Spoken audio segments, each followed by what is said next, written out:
ओम शांति। ओम शांति।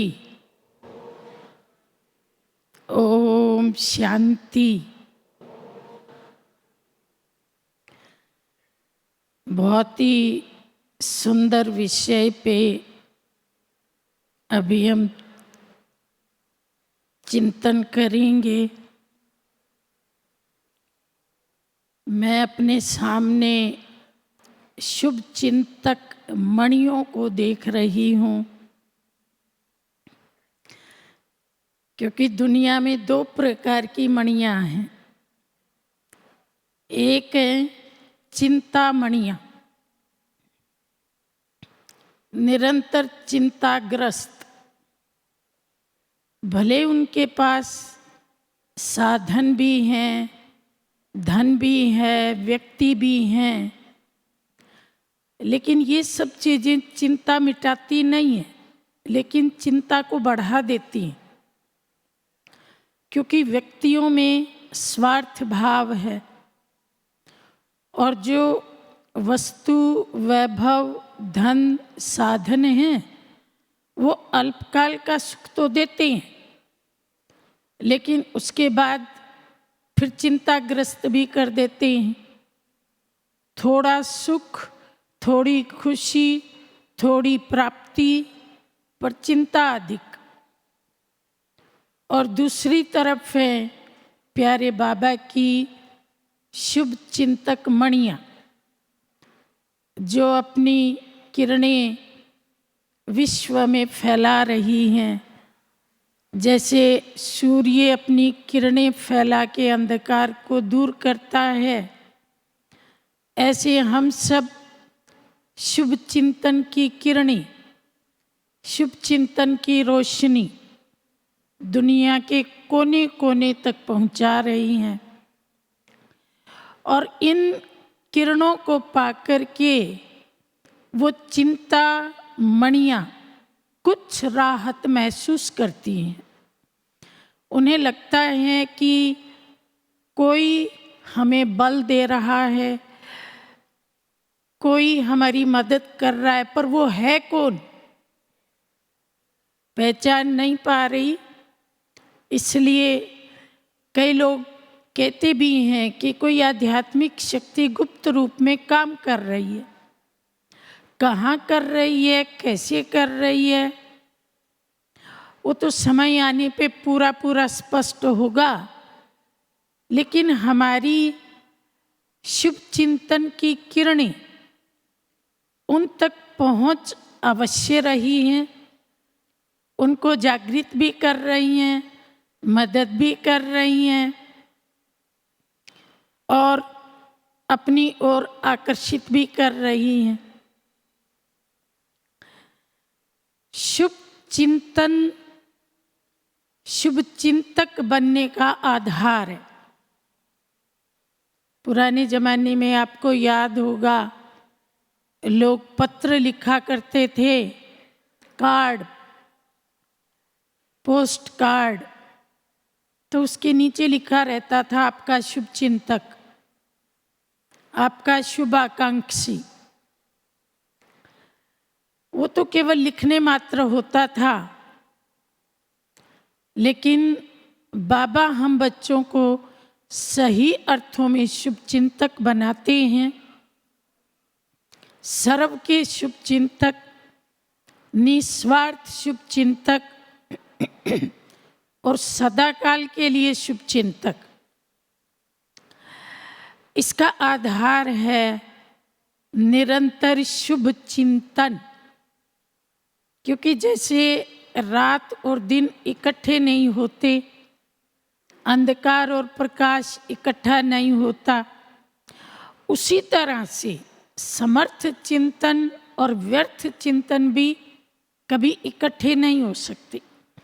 अगर परचिंतन है, व्यर्थ चिंतन है, नेगेटिव चिंतन है, तो शुभ चिंतन या पॉजिटिव चिंतन हो ही नहीं सकता। और इसके लिए बाबा कहते हैं अमृत वेले से जब अपनी दिनचर्या का प्रारंभ करते हो तब से नोट करो, क्योंकि बाबा ने दिनचर्या का प्रारंभ करना सिखाया है। अमृत वेले कैसे शुभ चिंतन करना है वो हम बच्चों को सिखाया है। अमृत वेला दिन की शुरुआत है, स्तव प्रधान समय है, अमृत तुल्य समय है, वरदानी समय है, बाबा का भी सहयोग है। तो उस समय का हमारा जो संकल्प होगा, दिन भर की दिनचर्या भी वैसी ही चलेगी। जैसे कहते हैं ब्रह्मा ने संकल्प से सृष्टि रची, तो हम भी अमृत वेले जो संकल्प करेंगे उसी के अनुसार हमारी दिन भर की दिनचर्या रूपी सृष्टि रची जाएगी। तो अमृत वेले क्या संकल्प करना है? बाबा ने बताया कि आप अमृत वेले बालक बन करके बाप के सामने आते हो और बाप को गुड मॉर्निंग करते हो। तो जब आप बाप को गुड मॉर्निंग करते हो तो बाबा भी रिस्पॉन्ड करते हैं, और रिस्पॉन्ड में क्या कहते हैं? बालक सो मालिक बच्चे, बाप के भी सरताज बच्चे। तो ये अमृत वेले का पहला समर्थ संकल्प है। और पहला पहला वरदान बाबा क्या देते हैं? समान भाव। इस वरदान में बाकी सारे वरदान समाये हुए हैं, लेकिन बाबा ने एक शर्त रखी। इस वरदान का अनुभव कौन कर पाएंगे? वो बच्चे जिनका संकल्प भी बाबा है और जिनका संसार भी बाबा है। अर्थात जो एक व्रता हैं, एक बल एक भरोसे हैं, एक रस हैं, पिता व्रता हैं, बेहद की वैराग वृत्ति वाले, सांसारिक वस्तु व्यक्ति वैभव से लगाव मुक्त है। बाबा ने कहा अमृत वेले मिलन मनाने वाले बच्चों में 3 प्रकार के बच्चे हैं, और उसी के अनुसार उनकी शुभ चिंतन की स्थिति निर्धारित होती है। पहले बच्चे हैं जो समान स्थिति में बाप से मिलन मनाते हैं। मैं बाप समान हूँ, बाप के गुण सो मेरे गुण, बाप की शक्तियाँ सो मेरी शक्तियाँ, और बाप के साथ बैठ कर के बाप के कर्तव्य में मददगार बनते हैं। ये पहली प्रकार के बच्चे हैं। दूसरी प्रकार के बच्चे समान स्थिति में तो नहीं, लेकिन बाप के सामने बैठते हैं और सामने बैठ कर के बाप से गुण और शक्तियाँ ग्रहण करते हैं। जैसे बाबा से लाइट माइट आ रही है और मुझ में भरती जा रही है। पहले वाले बच्चे तो भरे हुए, वो समान स्थिति में, और दूसरे बच्चे अभी अपने में भर रहे। ये सामने बैठ के भरने वाले बच्चे हैं। और जो तीसरे बच्चे हैं, बाबा ने कहा उनकी तो लीला ही न्यारी है। वो तो बहुरूपी हैं, कभी कैसा रूप कभी कैसा रूप। अभी अभी देखो तो अधिकारी बन के बैठे हैं, और अभी अभी देखो तो भिखारी बन करके बैठे हैं। रूप बदलते रहते हैं। तो इन तीनों बच्चों की दिन भर की दिनचर्या भी 3 प्रकार की हो जाती है। जो पहले प्रकार के बच्चे हैं उनका शुभ चिंतन नेचुरल चलता है, उनके मन और बुद्धि शुभ चिंतन की पटरी पर अपने आप चलते रहती है। मेहनत नहीं करनी पड़ती, चेकिंग नहीं करनी पड़ती, अटेंशन नहीं देना पड़ता, संस्कार बन गया है। देखना भी शुभ, सुनना भी शुभ, बोलना भी शुभ, करना भी शुभ, स्वप्न भी शुभ, सब कुछ शुभ। ये पहली प्रकार के बच्चे हैं। दूसरी प्रकार के बच्चे, उन्हें अटेंशन देना पड़ता है। मन बुद्धि शुभ चिंतन की पटरी से उतरते हैं, फिर चढ़ाते हैं, अटेंशन देना पड़ता है। अटेंशन आवश्यक है।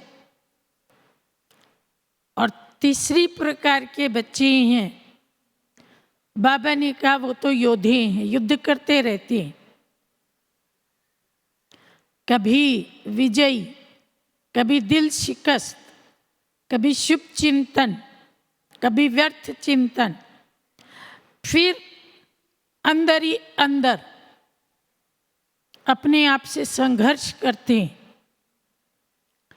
तो बाबा ने कहा अगर शुभ चिंतक बनना है तो अमृत वेले से बाबा से समान भव का वरदान लेंगे तो सारा दिन मन बुद्धि शुभ चिंतन की पटरी पर ऑटोमेटिक चलेगी।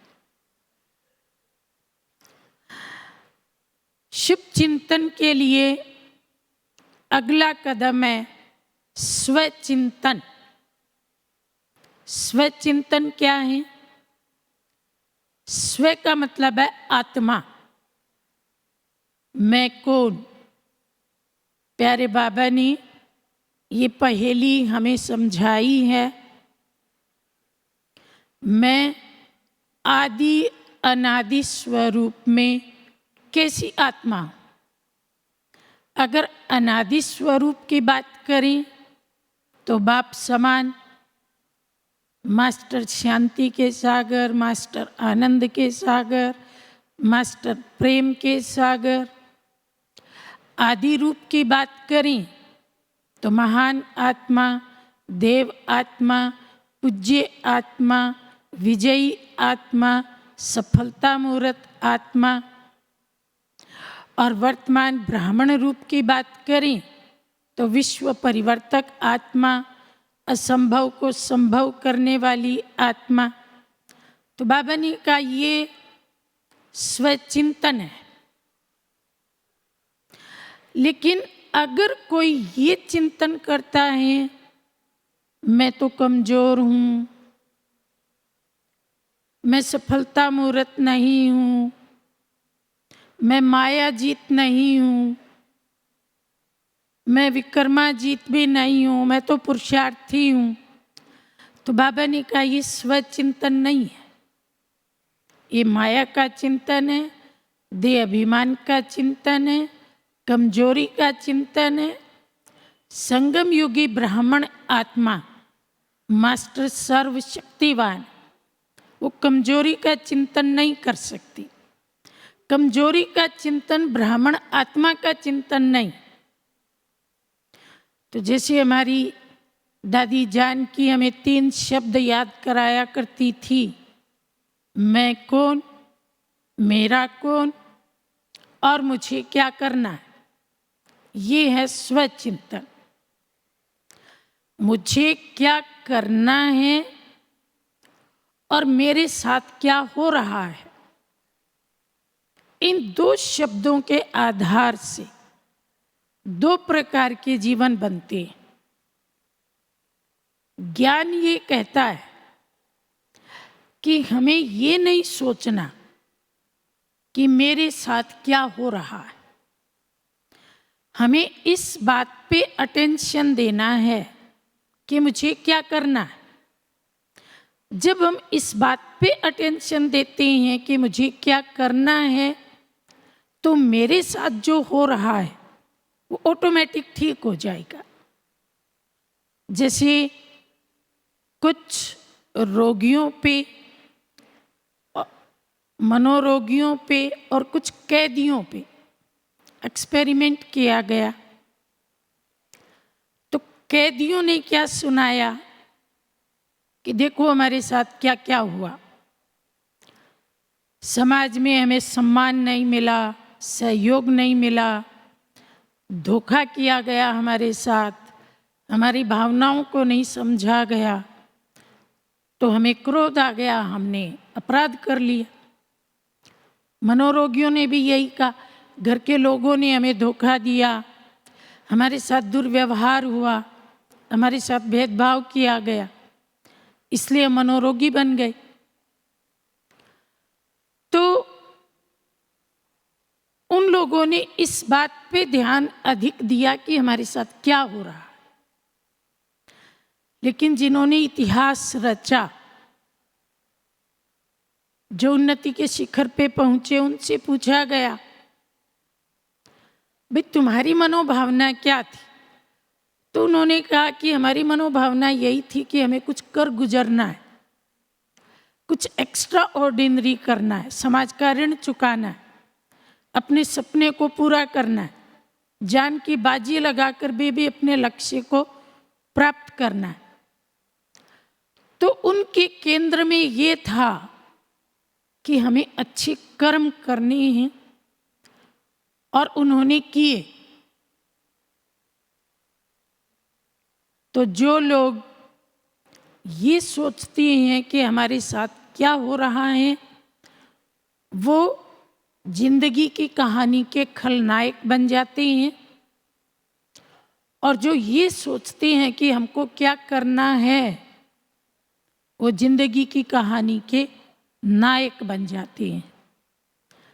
जैसे स्टूडेंट्स पेपर देते हैं, तो परीक्षक जब उस पेपर को चेक करता है, तो वो ये नहीं देखता कि स्टूडेंट के साथ क्या हो रहा था, वो तो ये देखता है कि स्टूडेंट ने क्या लिखा है, उसके आधार पे नंबर देता है। और धर्मराज भी जब हमारे पेपर चेक करेगा, तो कभी ये चेक नहीं करेगा कि आपके साथ क्या हुआ, वो ये चेक करेगा कि आपने क्या क्या किया। तो हम करने वाली बात पे ध्यान दें, हमारे साथ क्या हुआ उसको इग्नोर कर दें। शुभ चिंतन के लिए हमें किस किस प्रकार का चिंतन करना है? बाबा कहते हैं, बच्चे ज्ञान में रमण करो। सृष्टि के आदि मध्य अंत का जो रमणीक ज्ञान बाबा ने दिया, उसका चिंतन करो, मनन करो। जैसे दिखाते हैं कि विष्णु जी शेष शैया पे लेटे हुए हैं, बड़े हर्षित। लक्ष्मी जी पूछते हैं कि आप इतने हर्षित कैसे हैं? तो वो कहते हैं कि मैं गीता ज्ञान का चिंतन कर रहा हूँ, गीता ज्ञान में रमण कर रहा हूँ। तो ये गीता ज्ञान बड़ा सुखदायी और बड़ा शक्ति देने वाला है। तो केवल ज्ञान का स्मरण करना, पॉइंट्स रिपीट कर देना, लिख देना, वो नहीं। दिनचर्या में ज्ञान को यूज करना, जैसा समय उसी ज्ञान के पॉइंट का स्वरूप बनना, उस ज्ञान की पॉइंट को कर्म में यूज करना, ये है स्वचिंतन। अगर हम स्वदर्शन चक्र घुमा रही हैं और उसका स्वरूप बन रही है। हमें महसूस हो रहा है कि मैं ही सतयुग में थी और वो सतयुगी स्वरूप एकदम स्पष्ट अनुभव हो रहा है। पूज्य स्वरूप एकदम स्पष्ट अनुभव हो रहा है। तो ये स्वचिंतन, ऐसे नहीं 1 सेकंड में सारा चक्र पूरा हो गया। उस स्वरूप में टिकना, उसको अनुभव करना,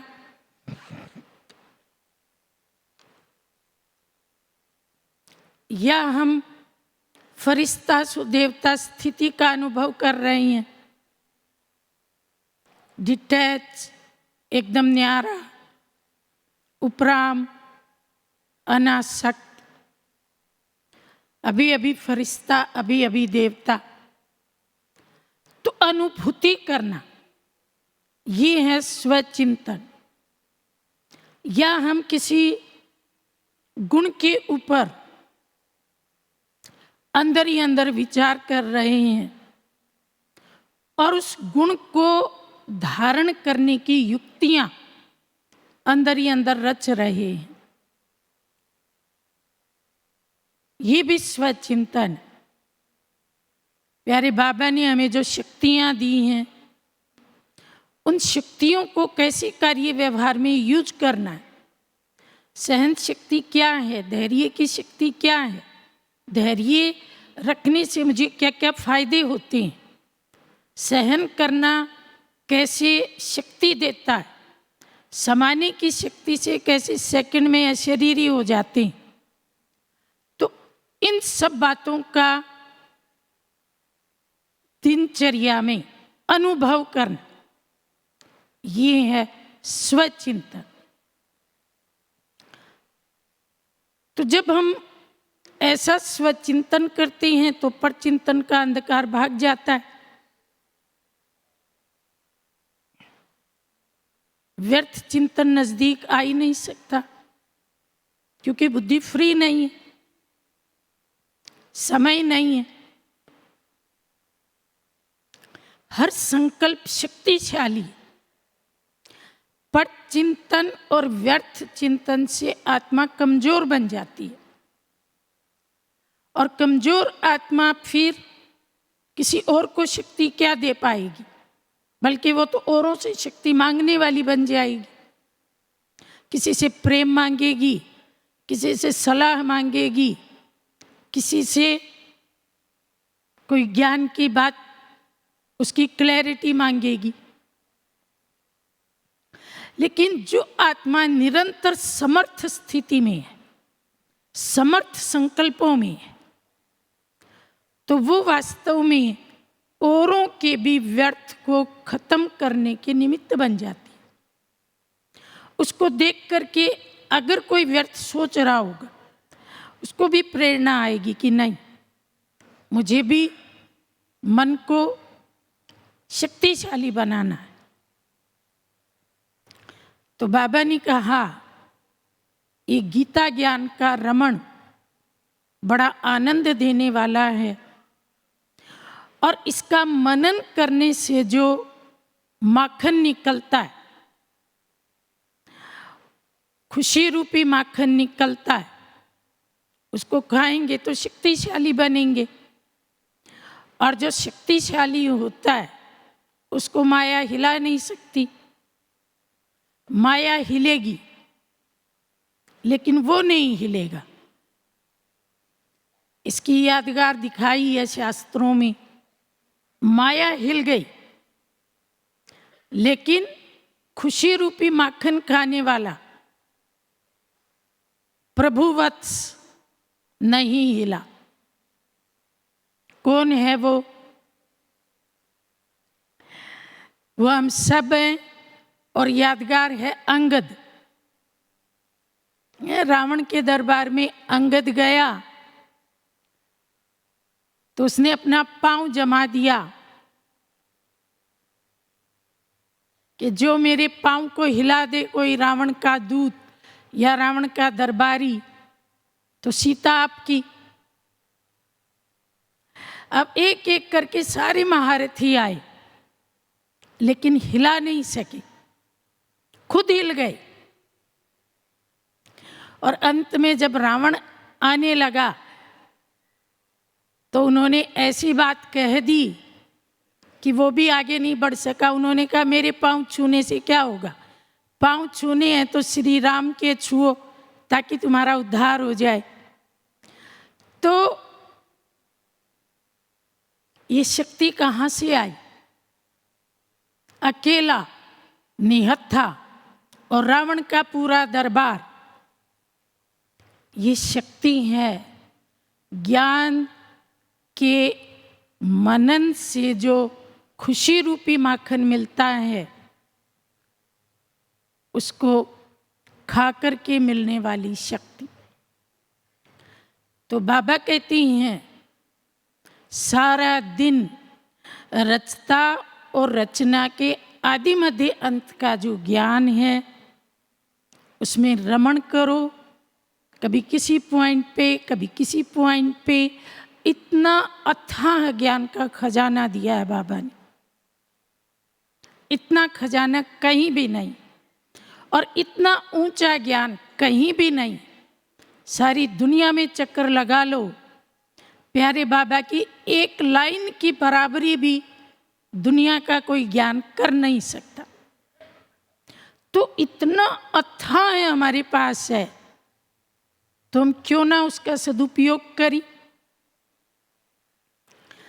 फिर बाबा ने कहा कि चलते फिरते दुआएं देते रहो, ये भी शुभ चिंतन है।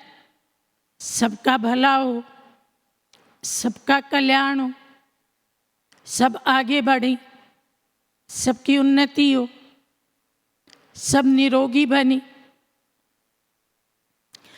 ये अंदर ही अंदर चलता रहे, मन को आदत पड़ जाए।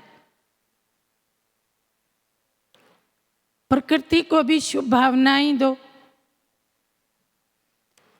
हम चारों ओर प्रकृति को देखते हैं, हमारी पालनहार प्रकृति 5000 साल से हमारी पालना कर रही है। अन्न, जल, ऑक्सीजन सब कुछ प्रदान करती है। तो उसके प्रति भी कृतज्ञ भाव, आभार का भाव, ये भी शुभ चिंतन है। और आजकल हम देखते हैं दुनिया में जहां तहां हिंसा, दंगे, क्रूरता, अन्याय, रोग, शोक, कष्ट बढ़ते ही जा रहे हैं। और ये समाचार सुन करके हम शुभ चिंतक आत्माओं को क्या करना है? एक मुरली में बाबा ने कहा था कि जैसे दुनिया के लोग समाचार सुनते हैं, क्या आप लोग भी ऐसे ही समाचार सुनते हो? आपका समाचार सुनने का तरीका भी अलग होना चाहिए, क्योंकि आप अलौकिक हैं, आपका हर कार्य असाधारण है।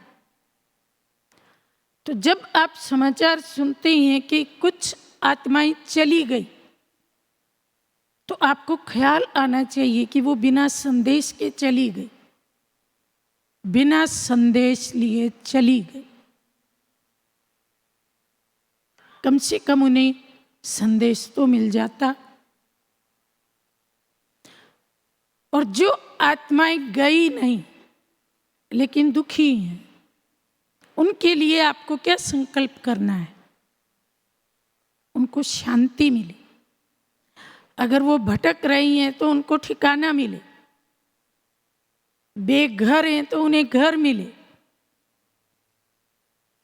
उन्हें प्यार मिले, शरण मिले, सहयोग मिले।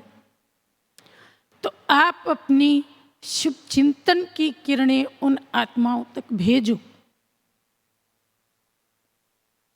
एक स्थान पर बैठे आप अपनी किरणों से दूर दूर तक आत्माओं को सहयोग दे सकते हो। क्योंकि आप पूर्वज जड़ में बैठे हो। तो जड़ का काम क्या है? जड़ रहती तो गुप्त है, दिखाई नहीं देती, तना दिखाई देता है, लेकिन जड़ अंदर ही अंदर भोजन तैयार करती है और तने के माध्यम से एक एक शाखा, पत्ता सब तक पहुंचाती है।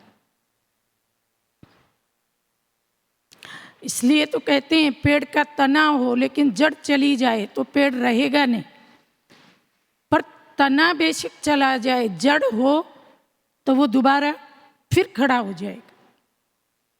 तो सारी ताकत तो जड़ में होती। बीज के साथ सीधा कनेक्शन जड़ का होता है। तो बीज रूप शिव बाबा की सारी शक्तियां हम बच्चों को मिल रही हैं। तो हमारा काम क्या है? उन आत्माओं तक शुभ चिंतन की किरणें पहुंचाना। वो ढूंढ रही हैं कि कोई तो मिले, लेकिन दुनिया में कोई भी नहीं है जो कोई किसी की मदद कर सके। सब खाली हाथ। एक खाली हाथ वाला दूसरे के हाथों को कैसे भरेगा?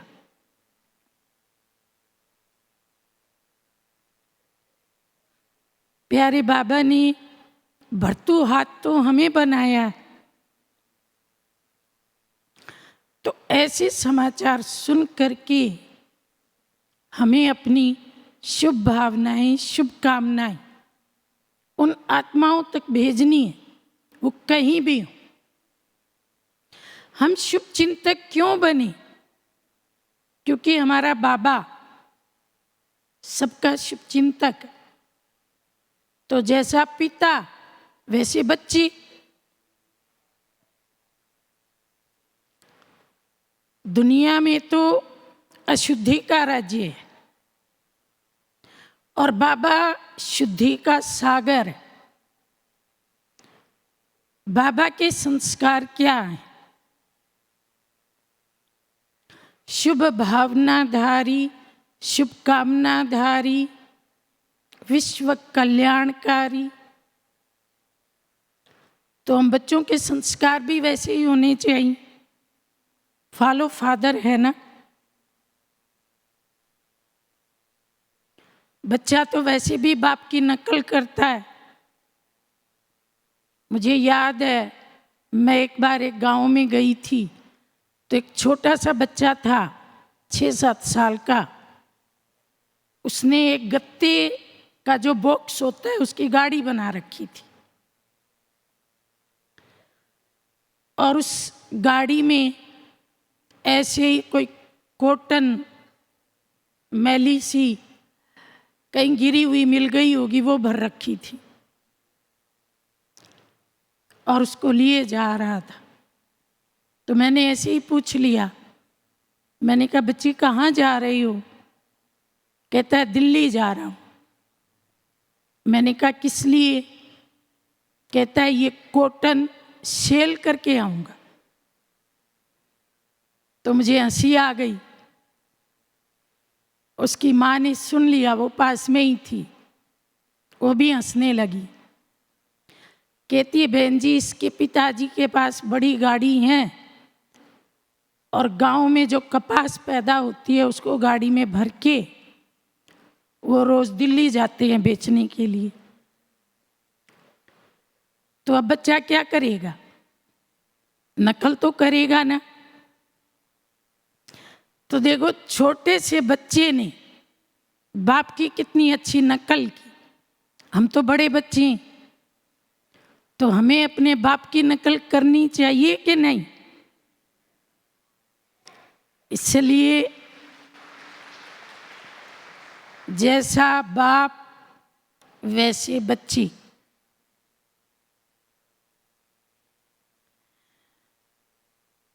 तो हम सबके शुभ चिंतक हैं, अपने आप के भी, सारे विश्व के भी।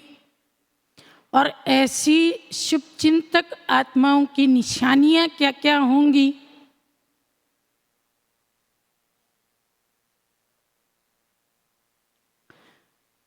पहली निशानी तो ये है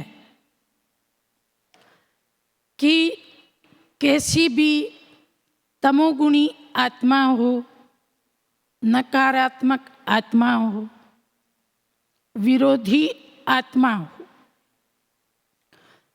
जो सच्चा शुभ चिंतक है वो अपकारी पर भी उपकार करेगा, बदला नहीं लेगा, उस जैसा नहीं बनेगा, लेकिन वो यही सोचेगा कि मेरे पास जो शुभ का खजाना है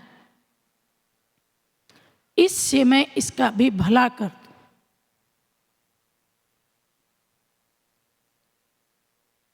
दूसरा, वो कभी किसी से घृणा नहीं करेगा।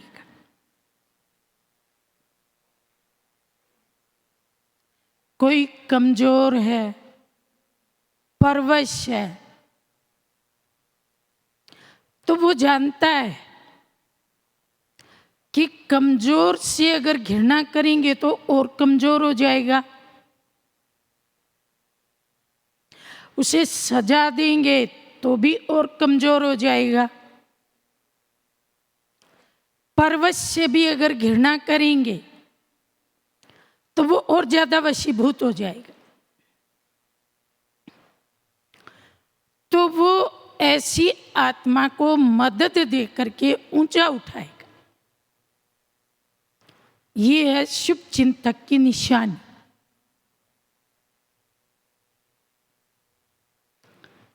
जैसे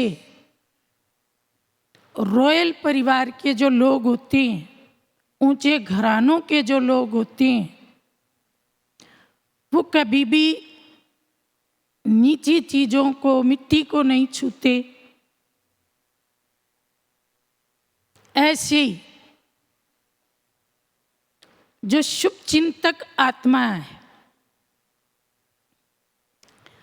वो कभी भी व्यर्थ चिंतन, पर चिंतन, नेगेटिव चिंतन को स्पर्श नहीं करेगी, बल्कि उसको पॉजिटिव में चेंज करके उसका फायदा उठाएगी।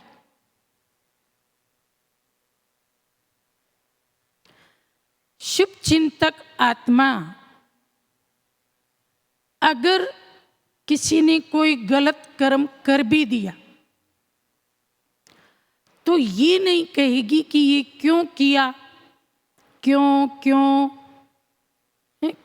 क्यों की लाइन नहीं लगाएगी, लेकिन वो ये सोचेगी कि अब इसका कल्याण कैसे हो, अब इसका समाधान कैसे हो,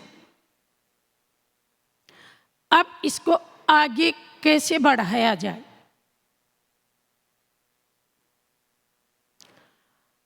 और अगर कोई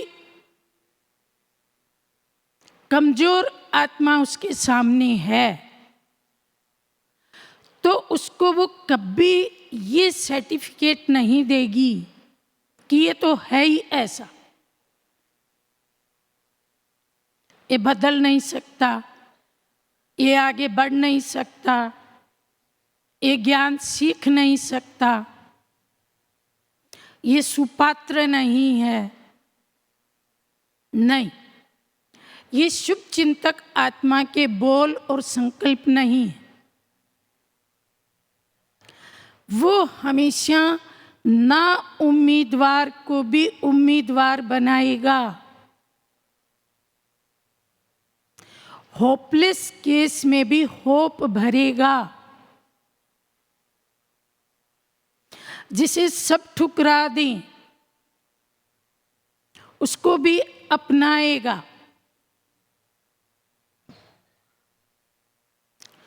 और अपनी हिम्मत की टांगें दे करके उसे चलना और दौड़ना सिखाएगा। जैसे प्यारे बाबा ने किया, कितनी हिम्मतहीन आत्माएं बाबा के सामने आई और बाबा एक चट्टान की तरह अचल अडोल सहारा बन गए, तो उस हिम्मतहीन आत्मा में हिम्मत आ गई, वो आगे बढ़ पाई। और आज वही आत्मा कितने विश्व कल्याण के कार्य कर रही।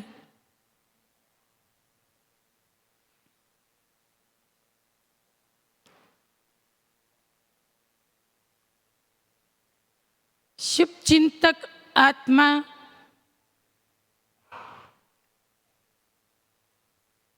की नेचर बन जाती है शुभ देखना, शुभ सोचना, शुभ बोलना, अर्थात दृष्टि, वृत्ति, कृति नेचुरल शुभ हो जाती है।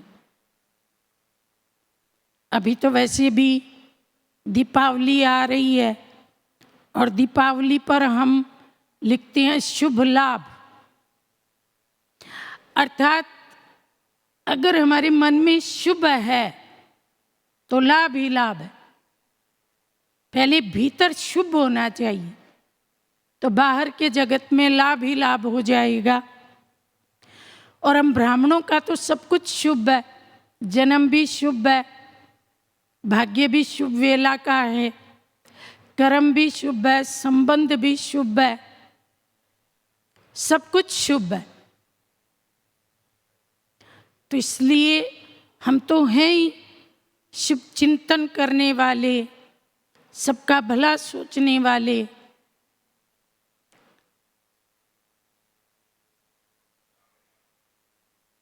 शुभ चिंतन हमारी नेचुरल नेचर है।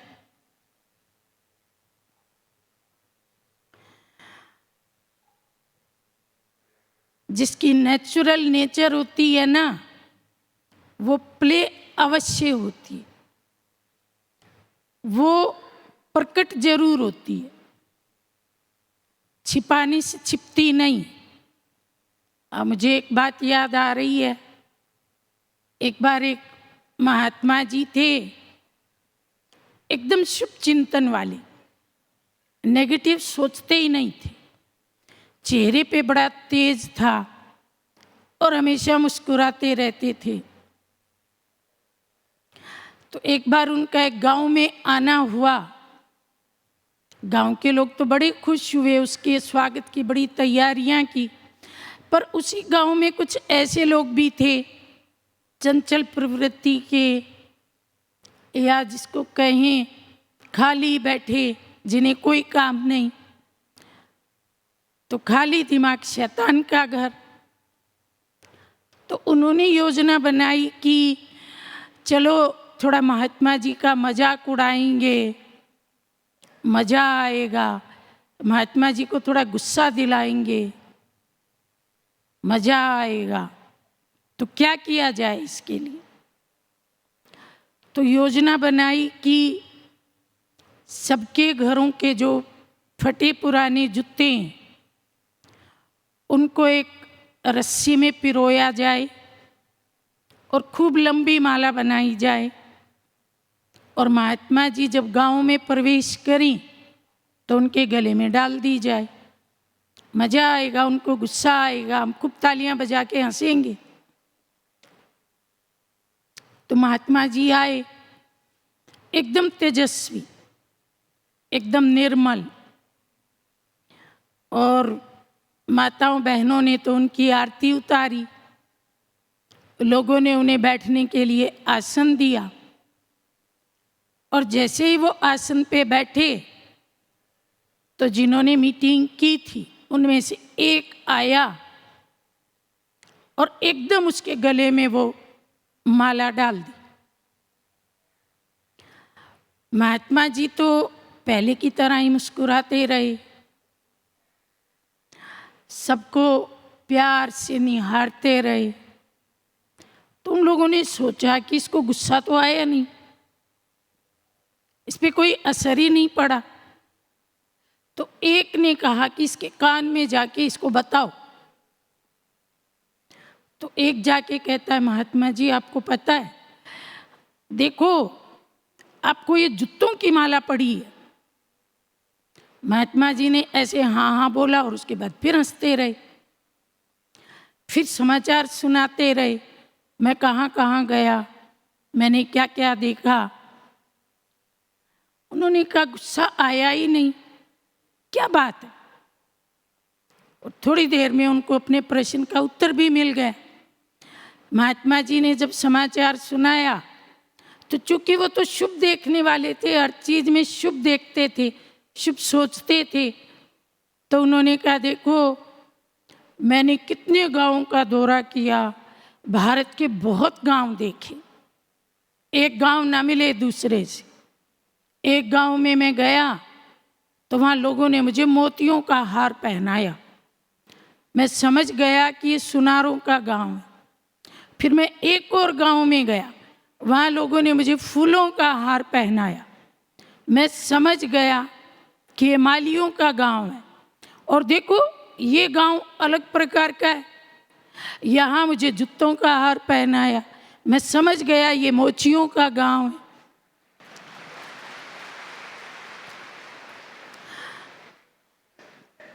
तो उसको हर बात में से शुभ उठाना था। हमें गुस्सा कब आता है? जब हम देह अभिमान में होते हैं, जब हमें मान शान की भूख होती है, जब हमारे अंदर ईगो होता है, ईगो को चोट लगती है तो गुस्सा आता है। पर जब ईगो है ही नहीं तो चोट किसको लगेगी? जब मान शान की भूख है ही नहीं तो गुस्सा कैसे आएगा? तो निरंतर शुभ चिंतन करना मतलब माया को विदाई देना। माया का कोई भी रूप हमारे सामने आकर के हमें डिस्टर्ब नहीं कर सकता, हमारी खुशी को छीन नहीं सकता, हमारी शक्ति को जाया नहीं कर सकता, क्योंकि हमें आदत पड़ गई बुराई में भी अच्छाई देखने की। दुनिया कितनी भी बुरी है लेकिन ढूंढने वाले को बुरे में भी अच्छा मिल ही सकता है। कहीं 99 बातें गलत हों, वहाँ भी एक बात तो अच्छी जरूर मिलेगी। कहते हैं ना, बंद घड़ी भी दिन में 2 बार सही टाइम बताती है। कोई दुनिया में पेड़ ऐसा नहीं जिसमें औषधि ना हो, कोई व्यक्ति ऐसा नहीं जिसमें गुण ना हो, और कोई घटना ऐसी नहीं जो हमें पाठ ना सिखाए। बाबा कहते हैं जो भी बात सामने आती है उसको बात मत समझो, उसको शिक्षक समझो। वो आपको 2 पाठ पढ़ाने आई है, एक सहन शक्ति और एक सामना करने की शक्ति। आप पाठ पढ़ लो और उस घटना का थैंक्स करो कि तुम हमारी शिक्षक बन के आई और हमको पढ़ा के चली गई। तो जीवन में घटनाएं आएंगी, आपको पाठ पढ़ाएंगी, और आप ऐसे ही तो पढ़ते पढ़ते परफेक्ट बनेंगे। घटनाएं घटे ही ना, आपको पाठ पढ़ने को ही ना मिले तो परफेक्ट कैसे बनेंगे? तो आज हम 3 दृढ़ संकल्प करेंगे सदा शुभ चिंतन करने के लिए और सर्व का शुभ चिंतक बनने के लिए। पहला संकल्प,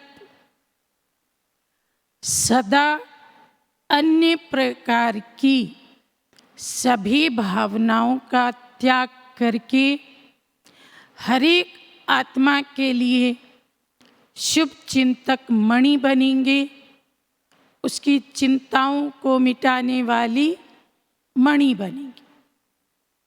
ये पहला संकल्प। दूसरा संकल्प, सदा हर आत्मा को अपने से भी आगे बढ़ाने के सहयोगी बनेंगे। और तीसरा संकल्प, व्यर्थ चिंतन पर चिंतन, बीती बातों का चिंतन, इन सब को बिंदी लगाकर, बिंदी बनकर सर्व आत्माओं के प्रति स्नेह की, सहयोग की और कल्याण की किरणें प्रवाहित करेंगे। सबको इन किरणों के माध्यम से सकाश देंगे। ओम शांति।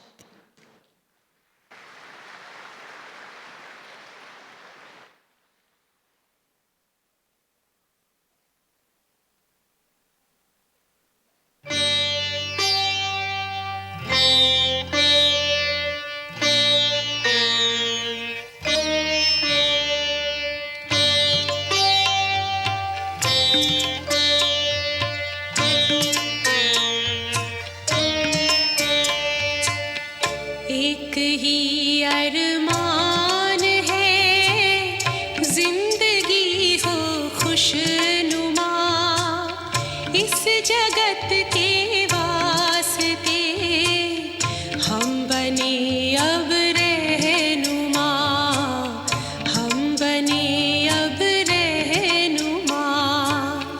एक ही अरमान है, एक ही अरमान है, एक ही अरमान है।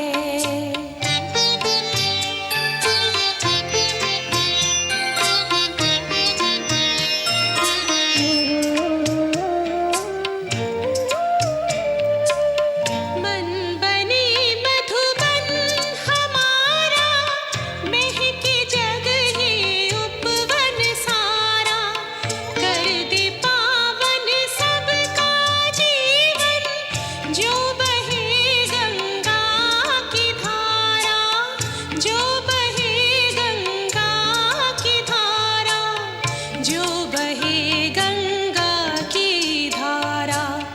कर दे शीतल तपते और को, बन के चेतन चंद्रमा, इस जगत के वास्ते हम बने अब रहनुमा, हम बने अब रहनुमा।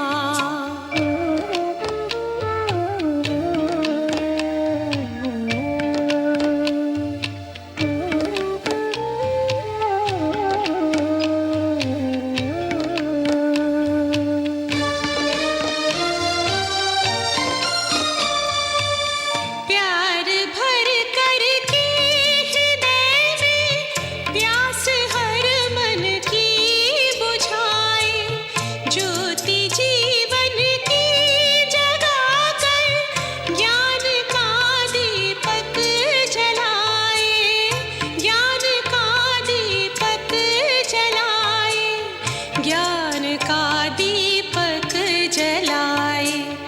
देख कर के कर्म अपने, खुश हो प्रभु परमात्मा, इस जगत के वास्ते हम बने अब रहनुमा, हम बने अब रहनुमा।